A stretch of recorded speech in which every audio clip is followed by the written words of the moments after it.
ஆண்டவர் இயேசு கிறிஸ்துவில் பிரியமான சகோதர சகோதரிகளே, ஆண்டவரின் சமாதானம் உங்களோடு இருப்பதாக.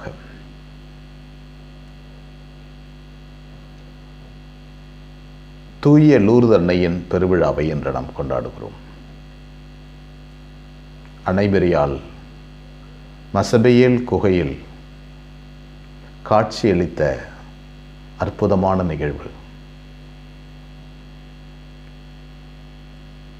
1854ஆம் ஆண்டு அன்னைமரி அமல உற்பவி என்று திருத்தந்தையால் பிரகடனப்படுத்தப்படுகிறார். விசுவாச அறிக்கையாக அமல உற்பவியாய் பிறந்தார் என்பது விசுவாச சத்தியம். இதை மக்கள் மனதில் பல நூற்றாண்டுகளாய் வாழ்ந்து வந்தது. அந்த சத்தியம் வளமையானது. இதை 1854ஆம் ஆண்டு திருத்தந்தை அதை விசுவாசத்தினுடைய சத்தியமாய் பிரகடனப்படுத்திய பிறகு 4 ஆண்டுகள் கழித்து 1858ஆம் ஆண்டு பிப்ரவரி மாதம் 11ஆம் தேதி அன்னைமரியால் மசபேயேல் குகையில் சிறுமி பெர்னதத்துக்கு காட்சி தருகிறார். பல முறை காட்சி தருகிறார். ஏறக்குறைய 10க்கு மேற்பட்ட காட்சிகள் அவருக்கு கிடைக்கிறது. இதை தன்னுடைய பங்கு தந்தையிடம் சொல்லுகின்ற போது அவருடைய பெயர் என்ன என்று கேட்டு வா என்று சொல்லுகிறார். குழந்தை பெர்னதத், உம்முடைய பெயர் என்ன அம்மா என்று கேட்டபோது நாமே அமல உற்பவம் என்று சொல்லுகிறது. இதன் பிறகுதான், இந்த செய்தியை கேட்ட பிறகுதான் இது உண்மையாகவே அன்னைமரிதான் என்பதை புரிந்து கொண்டு அவர் சொல்லுகின்ற விஷயங்களை எல்லாம் கேட்டுக்கொள்கிறார்கள். 10க்கு மேற்பட்ட காட்சிகள். அன்னைமரி உயிரோடு ஆன்மாவோடு மக்களுக்கு காட்சி தருகிறார். இன்றும் என்றென்றும் காட்சி தருகிறார்.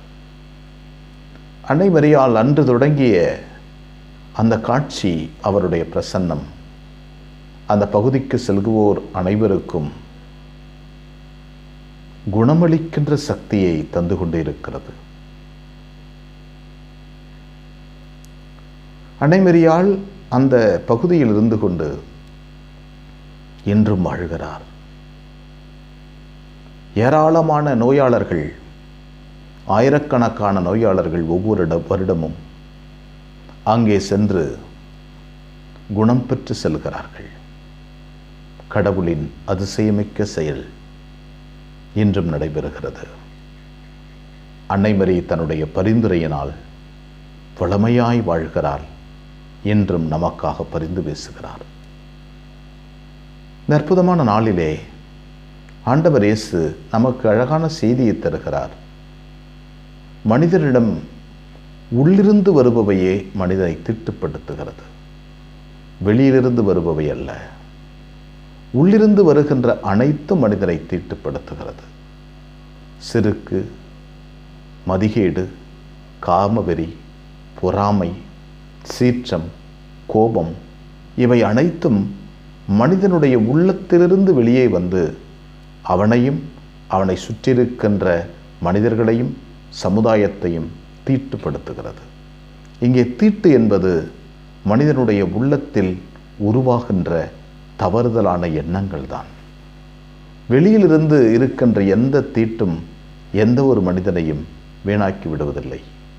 எந்த ஒரு மனிதனுடைய பிறப்போ வாழ்வோ பணிமுறையோ சிந்தனையோ தீட்டு அல்ல. மாறாக அந்த உள்ளத்தில் நினைப்பதுதான் தீட்டு. உள்ளத்திலிருந்து வருகின்ற அனைத்தும் தீட்டு. தவறுதலாக வருகின்ற அனைத்து நினைவுகளும் தீட்டுதான். எனவே நம்முடைய நினைவுகள் அழகாகவையாக இருக்க வேண்டும், உண்மையாக இருக்க வேண்டும், கடவுளுக்கு ஏற்றவையாக இருக்க வேண்டும். அதுதான் இறைவன் விரும்புவது. அதுதான் அன்னைமரியினுடைய விருப்பம். ஜெபிப்போம். எங்களை வழிநடத்துகின்ற ஆண்டவரை போற்றுகிறோம். அற்புதமான நாளுக்காக நன்றி சொல்கிறோம். நீர் கொடுத்த வரங்களுக்கு நன்றி, ஆசீர்வாதங்களுக்கு நன்றி, கொடைகளுக்கு நன்றி ஆண்டவரே. அன்னை மரியினுடைய பரிந்துரையினால் எங்கள் உள்ளத்தையும் உணர்வுகளையும் தூய்மையாக்கும், தீட்டிலிருந்து புனிதமாக்கும், தவறிலிருந்து புனிதமாக்கும். எங்கள் உள்ளத்தில் கிடக்கின்ற ஏராளமான குப்பைகளை நாங்கள் வெளியேற்றிவிட்டு ஆண்டவரின் இல்லம், ஆண்டவர் வாழுகின்ற இல்லமாக அவற்றை நாங்கள் உருவாக்கி கொள்ளவும். எங்கள் உள்ளத்தில் கடவுள் வாழ்கிறார், இருந்தாலும் குப்பைகளை நிறைவேற்ற, குப்பைகளை தூக்கி எறிய பல நேரங்களில் மனம் தடுமாறுகிறது. எங்களோடு தங்கி முதருளால் எங்களை காத்தருளும். அன்னை மரியே, எங்கள் அன்பு தாயே, உம் திருமகனிடம் எங்களுக்காக இடைவிடாது பரிந்து பேசும். ஆமென்.